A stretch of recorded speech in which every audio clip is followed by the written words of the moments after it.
মাহাদি চট্টগ্রাম থেকে বের হবে না, মাহাদি বুয়েট থেকে বের হবে না, বাংলাদেশ থেকেও তো দু চারটা মাহাদি অলরেডি বের হয়ে গেছে, বের হয় নাই? আর মাহাদি আরবি ভাষায় কথা বলবে। কি ভাষায় কথা বলবে? পাঞ্জাবি ভাষায় কথা বলবে না। আমাদের পাঞ্জাব থেকে একটা মাহাদি বের হয়েছিল ইংরেজদের সময়, ব্রিটিশ আমলে। সে বলেছে আমি মাহাদি, আমি ঈসা, নাউজুবিল্লাহ। পরে দাবি করেছে সেই নবী। আর বাংলার মাটিতে এদের দাওয়াত এখন খুব জোরে জোরে চলছে। নাম দিয়েছে আহমেদিয়া মুসলিম জামাআহ। নাম শুনেছেন নাকি? তাদের এই নেতা দাবি করেছিল সে মাহদি, সেই ঈসা, নাউজুবিল্লাহ। তো মাহদি আরবি ভাষায় কথা বলবে ভাই, আর মাহদি হবেন আরব মায়ের সন্তান, পাঞ্জাবি মায়ের সন্তান না। পাঞ্জাবি ভাষায় কথা বলবে না, বাংলা ভাষায় কথা বলবে না। তিনি মদিনা থেকে আসবেন। কোত্থেকে?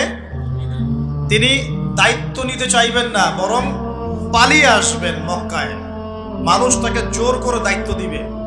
আপনারা যারা হজ করেছেন, কাবা ঘরের এই যে তাওয়াফ তো করেছেন মাশাআল্লাহ, তাওয়াফ এবং এই যে আপনার মাকামে ইব্রাহিম, এর মাঝখানে ইমাম মাহাদিকে তারা পেয়ে যাবে এবং সেখানে তার হাতে বায়াত নেওয়া হবে এবং তিনি মুসলিমদেরকে ঐক্যবদ্ধ করে এই জুলুমের এগেইনস্টে যুদ্ধ করবেন ইনশাআল্লাহ।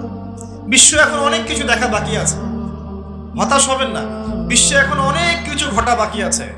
মহামারী হয়েছে, জালজালা হবে, আল্লাহ পাকের আযাব গজবগুলো আসবে, নৈতিকতার অবক্ষয় হবে, জুলুম বাড়বে, ঘরে ঘরে ফিতনা ছড়িয়ে পড়বে। এর মধ্যেও আসহাবুল কাহফের মতো কিছু মানুষ ঈমানও ধরে রাখবে ইনশাআল্লাহ। আল্লাহ পাক যাদেরকে দিয়ে কাজ নিবেন, আল্লাহ পাক তাদেরকে তৈরি করবেন। নতুন প্রজন্ম আল্লাহ পাক নিয়ে আসবেন। কোরআনকে কেউ মিটিয়ে ফেলতে পারবে না, সুন্নতকে কেউ মিটিয়ে ফেলতে পারবে না। এটা পৃথিবীতে থাকবেই ইনশাআল্লাহ তাআলা। প্রত্যেক দেশে দেশে, জেলায়, থানায়, প্রত্যেকটা জায়গায় আল্লাহ ভীরু কিছু মানুষ থাকবে ইনশাআল্লাহ তাআলা। আল্লাহ পাক তাদের অন্তরের মধ্যে গায়েবী একটা মিল বন্ধন দিয়ে দিবে ইনশাআল্লাহ তাআলা। এভাবে চলতে থাকবে সময়।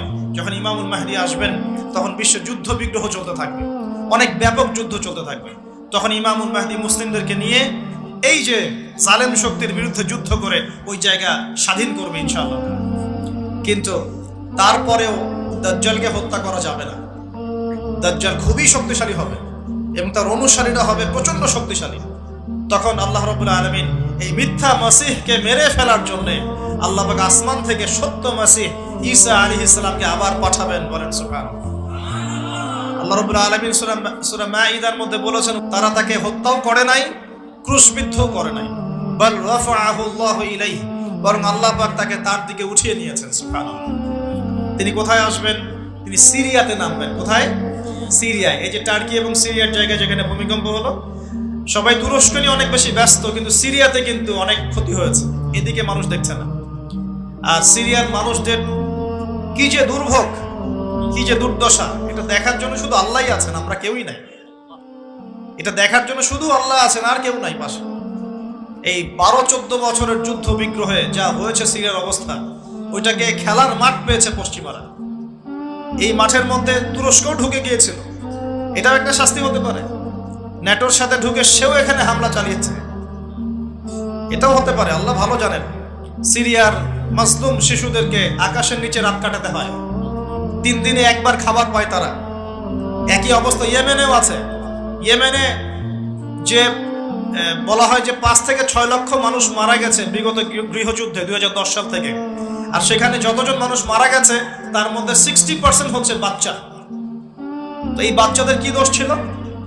তারা কি জানতো শিয়া কাকে বলে, সুন্নি কাকে বলে? তারা কি জানে দুনিয়া কি, আখেরাত কি? তারা কি জানে কোনটা হক কোনটা বাতিল? তারা তো জানে যে মায়ের বুকের দুধ খেতে হয়, দুধের বাচ্চাগুলো দুধ পায় না, মায়েরা দুধ দিতে পারে না, খাবার নাই, দুর্ভিক্ষ। এই সংকটের জন্য কে দায়ী? আল্লাহ না মানুষ? কে দায়ী? যাহারাল ফাসাদু ফিল বাররি ওয়াল বাহরি বিমা কাসাবাত আইদিন নাস। আল্লাহ পাক বলছেন, জলে স্থলে যে বিপর্যয়গুলো ছড়িয়ে পড়েছে, এগুলো মানুষের হাতের কামাই। কার হাতের কামাই? মানুষের হাতের কামাই। একই অবস্থা ইরাকেও ছিল, মনে আছে? সাদ্দাম হোসেনের কাছে পারমাণবিক অস্ত্র আছে বলে কত নাকি করা হলো, করে লক্ষ লক্ষ মানুষকে মেরে ফেলা হলো। পরে বললো আমরা সরি, আসলে সেখানে কোনো অস্ত্র ছিল না। We are sorry for that. তারা বলে দিল আমরা এর জন্য সরি, ব্যাস লক্ষ লক্ষ মানুষের রক্তের ঋণ শোধ হয়ে গেল। আবু গারিব নামে একটা কারাগার ছিল, এখনো আছে। ওই কারাগারের মধ্যে মুসলিমদেরকে ঢুকিয়ে যে নির্মম নির্যাতন করা হতো আপনারা জানেন না। পাকিস্তানের একজন ডক্টর মহিলা ওই যে উনি নিউরো মেডিসিন ডক্টর আফিয়া, উনাকে মনে হয় 10 থেকে 12 বছর ধরে ওখানে নির্যাতন করা হয়েছে। আপনার বোনকে যদি একবার কেউ খারাপ নজরে তাকায়, আপনার কেমন মনে হয়? আপনার মায়ের দিকে যদি কেউ একবার খারাপ নজরে তাকায়, একটা খারাপ মন্তব্য করে, আপনার কি মনে হয়? আপনার স্ত্রীকে যদি কেউ একটু গায়ে টাচ করে চলে যায়, শ্লীলতাহানি করে, টিস করে, আপনার কি মনে হবে? এরকম লক্ষ লক্ষ বোনদেরকে আমাদেরকে এরকম ধর্ষণ করা হয়েছে দিনের পর দিন। গ্যাং রেপ বলে, গ্যাং রেপ মানে একসাথে 10 জন 12 জন মিলে আমাদের বোনদেরকে ধর্ষণ করেছে। মুসলিমরা তো বললাম না, মুসলিমরা পড়ে আছে ওঠেন বসেন নিয়ে, মজা ট্রল এগুলো নিয়ে। সারা বিশ্বে যা হচ্ছে মুসলিমদের সাথে, যদি আমরা সত্যি জানতাম, শান্তিতে ঘুমাতেই পারতাম। আমাদের ঘুম উড়ে যেত চোখ থেকে। বেশি বললেও সমস্যা, বেশি করলেও সমস্যা, কাকেই বলবো, কে বা বুঝবে?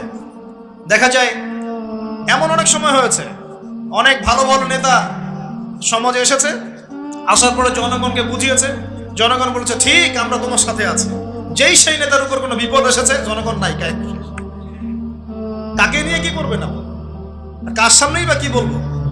আমাদের প্রত্যেকটা জেলা বলেন, থানা বলেন, দেশ বলেন, আনাচে কানাচে নিবেদিত প্রাণ মুসলিম ভাই তৈরি করতে হবে, যারা কাজের মানুষ, ঝোঁকে চলে না, আবেগে চলে না, ইস্যু পাগল না, আবেগে চলে না, কাজের অ্যাক্টিভ কিছু মানুষ দরকার, যারা শিক্ষিত, এডুকেটেড, যারা পরিস্থিতি বোঝে, যারা হিকমা বোঝে, যারা নিবেদিত প্রাণ, যারা অর্থ কোরবানি করার মানসিকতা রাখে, শিক্ষা প্রতিষ্ঠান গড়ে তোলে, সোশ্যাল ওয়ার্ক করে, একটা জনসংযোগ যারা গঠন করতে পারে, এমন কিছু মানুষ আর নেতা আল্লাহ আমাদেরকে দান করুন বলে আমি।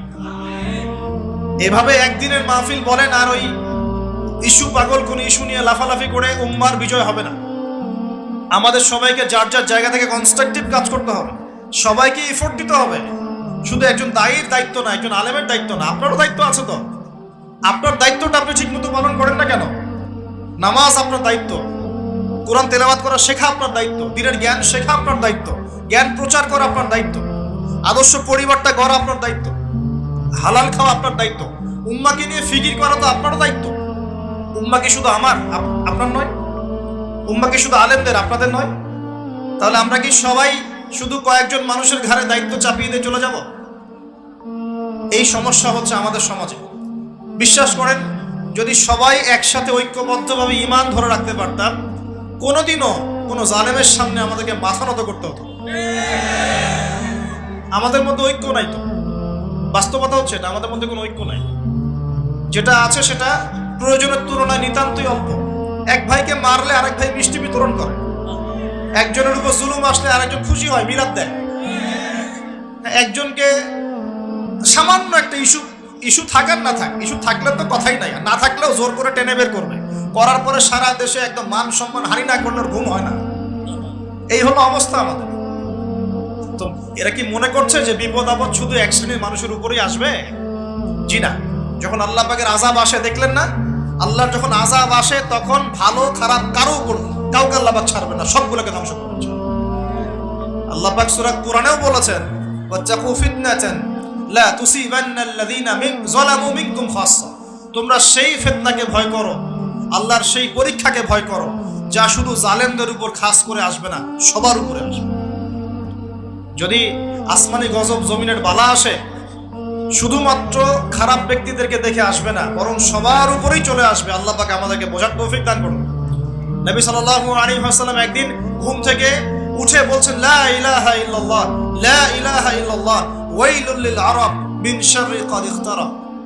তখন যায়েনাব বিনতে জাহাশ রাদিয়াল্লাহু আনহা বলছেন, ইয়া রাসূলুল্লাহ, আনুহলিকু ওয়া ফিনা সালিহুন। আমাদের মধ্যে সৎ মানুষ থাকা সত্ত্বেও কি আমরা ধ্বংস হয়ে যাব? তখন নবীজি বলছেন, নাম, অবশ্যই ধ্বংস হবে।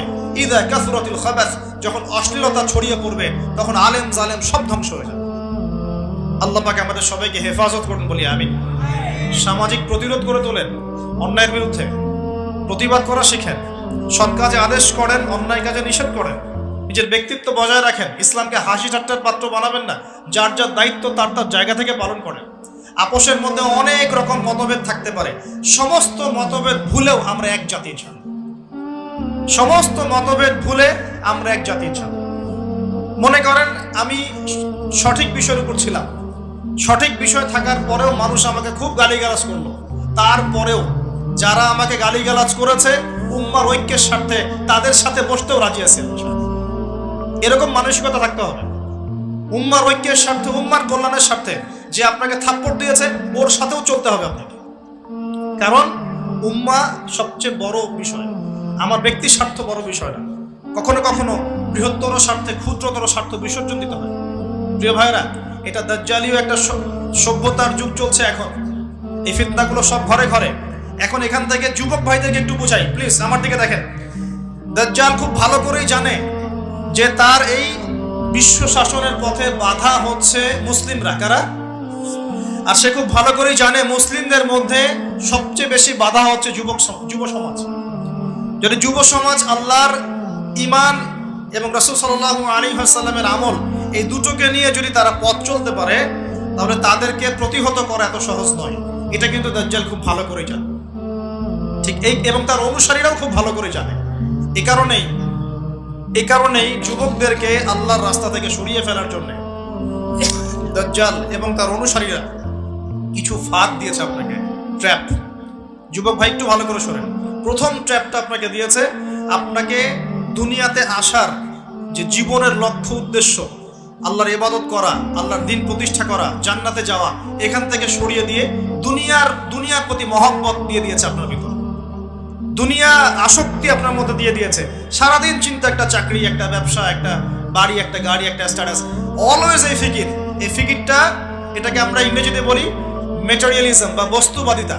এই বস্তুবাদিতা আপনার মধ্যে ঢুকিয়ে দেওয়া হয়েছে। খুব সতর্ক থাকবেন, 1 নম্বর। 2, আপনার সামনে নারীকে সহজলভ্য করে দেওয়া হয়েছে।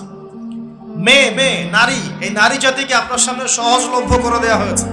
অনলাইন অফলাইন যেখানেই যাবেন, নগ্ন নারীকে আপনি সামনেই পাবেন। মাত্র 1000, 1500, 2000 টাকা দিয়ে মানুষ জেনা করতে পারে, এখন রাত কাটাতে পারে, কেউ বাধা দেওয়ার নাই। কিন্তু যদি হালাল ভাবে বিয়ে করতে চান, পদে পদে বাধা পাবেন। আপনি পাবেন না? হালাল ভাবে বিয়ে করতে চাইলে পদে পদে বাধা পাচ্ছেন, কিন্তু জেনা করতে গেলে আপনাকে কেউ বাধা দিচ্ছে না। একটা ছেলে চাইলেই হোটেলে রাত কাটাতে পারে এখন। আর এখন ফ্রি মিক্সিং এর যুগ, আর ছেলে মেয়ের অবাধ মেলামেশা। বিয়ের আগেই দেখা যায় ছেলেরা মেয়েদের স্বাদ ভোগ করে, মেয়েরা ছেলেদের স্বাদ ভোগ করে। এবং এই পরিসংখ্যান দিন দিন বাড়ছে, বাংলার মাটিতে বাড়ছে না? এটা আপনাকে আল্লাহর পথ থেকে সরিয়ে দেওয়ার জন্য মহিলাদেরকে অস্ত্র হিসেবে ইউজ করা হচ্ছে। খুব খেয়াল রাখবেন, আল্লাহ পাক বোঝার তৌফিক দান করুন। 3 নাম্বার, আপনার সামনে দারিদ্রতা, বেকারত্বের একটা হতাশা দিয়ে দেওয়া হয়েছে। দারিদ্রতা, আমার চাকরি হচ্ছে না, ক্যারিয়ার কি করব, হ্যাঁ বেকার হয়ে থাকলাম, এইসব হতাশা আপনার মধ্যে ঢুকিয়ে দেওয়া হয়েছে।